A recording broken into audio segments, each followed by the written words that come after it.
Beautiful सगळ्यांचे म्हणजे भरपूर जणांचे आता नेक्स्ट मंथमध्ये ग्रुप सीची एक्झाम आहे. तसं माझी पण आहे. तुमचाही अभ्यास सुरू असेल, माझाही अभ्यास सुरू आहे. तो करण्याचा म्हणजे करावंच लागणार आहे आपल्याला, त्याच्याशिवाय तर काही पर्याय नाही.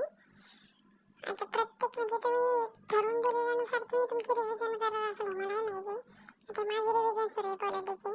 त्यासाठी म्हणजे आज तर भरपूर टॉपिक म्हणजे 8 ते 9 टॉपिक घेतलेले होते. तसं तुम्ही क्लासेस वगैरे कोणाचे जॉईन केलेले आहे किंवा नाही माहिती मला, पण मी केलेले. मी त्या टार्गेटनुसार म्हणजे माझे मी ते फॉलो करते.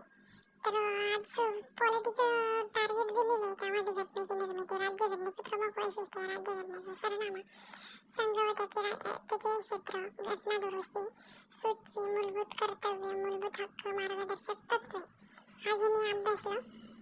आणि तसं तुम्ही प्रिव्हियस इयरचे क्वेश्चन पेपर हे ॲनालिसिस केलेलं असं नाही असं मला वाटतं, कारण की त्या ॲनालिसिस केल्यावरच आपल्याला पुढचं म्हणजे क्वेश्चन कसं येतील हे समजतं आणि त्याचं वेटेजही समजतं. कारण की क्वेश्चन पेपर जर केले मागचे तर त्याचा फायदा तर पुढे नक्कीच होतो. कारण ग्रुप बीची एक्झाम आता झाली होती. म्हणजे तुमच्यामध्ये भरपूर जणांनी ती दिली असेल असं मला वाटतं. त्यामध्ये आमच्या मॅडमने सांगितलं होतं की प्रॉपर ॲनालिसिस कसं करायचं. तर त्या ॲनालिसिस म्हणजे त्याचा नंतर फायदा समजला.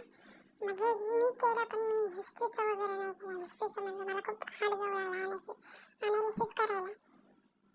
पॉलिटिक्सचं, जॉग्रफीचं, इकॉनॉमिक्स, हिस्ट्री, करंट आणि मॅथ रिझनिंग फक्त जे एक्झामला आलेलं आहे तेवढंच जरी केलं तर तेवढं खूप म्हणजे सफिशियंट आहे. तेवढंही जरी केलं तर तेवढं खूप सारं आहे. आणि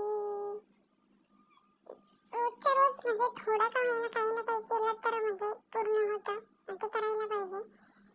काही ना काहीतरी थोडं म्हणजे जेवढं दिलेलं असं थोडं बाकी राहिलं तर राहू द्या, त्याचा काही प्रॉब्लेम नाही. तर दुसऱ्या दिवशी कंप्लीट करून घ्या. पण जे आज जे टार्गेट दिलेलं आहे ते पूर्ण म्हणजे 100% पूर्ण करण्याचा तरी प्रयत्न करा. तेवढं मीही करते. आपल्यापैकी म्हणजे तुमच्यातल्याही पैकी भरपूर जणांचे म्हणजे नोट्स वगैरे काढलेले. मी नोट्स रीड करते आता माझ्या.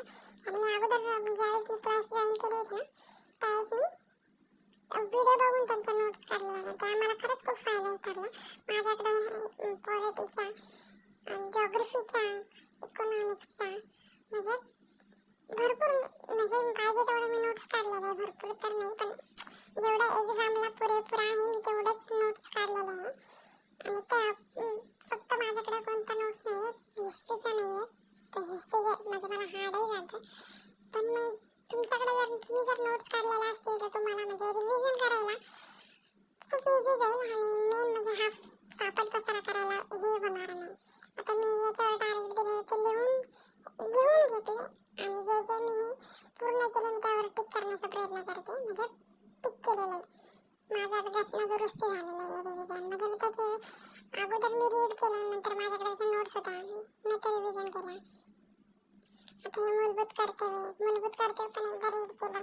त्याच्याही माझ्याकडे नोट्स काढलेल्या होत्या. मी सांगितलं ना मी ज्यावेळेस हे केलेलं होतं क्लास जॉईन केले त्याच्यातूनच मी हे केलं होतं, नोट्स काढल्या होत्या. आता चहा म्हणजे आई ते आई असते. आज मला उपवास आहे. चहाला दूध कमी होतं. तिला माहिती असताना तिने म्हणजे त्यांच्यासाठी दूध कमी टाकलं होतं. मला चहासाठी दूध ठेवलं थोडं काही ना तेवढं. आता 4 वाजता म्हणजे बोर होऊ लागला तर मग चहा घेतली. त्यानंतर परत मला माझ्या अनुसूच्या आल्या होत्या. म्हणजे आता सूची म्हणजे भरपूर जणांना समजत नाही बरं का. अनुसूची म्हटलं की समजतं. म्हणजे खूप कन्फ्युजन होतं सूचीमध्ये आणि अनुसूचीमध्ये. मग ते एकच आहे. आता सूच्याकडे म्हणजे जे अनुसूची आहेत त्याचे नोट्स नव्हते माझे काढलेले. मी ते काढले म्हणजे काढते आता. ते म्हणजे तुम्हाला माहित असतं ना अनुसूची किती येतं 12 आहे.